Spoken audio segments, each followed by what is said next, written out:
نجتمع اليوم لكي نودع بحزن بالغ، بحزن لا يوصف، فقيد عزيز علينا كان قامة عملاقة وشامخة في الأدب العراقي وفي القصة العراقية تحديدا. كان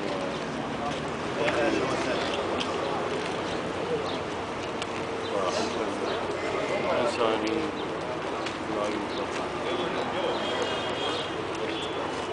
أبدع أدبا وكان نبيلا وإنسانيا بانحيازه الكبير للإنسان ولقضايا الإنسان، للفقراء، للشادحين، لهموم العراق وهموم شعب العراق.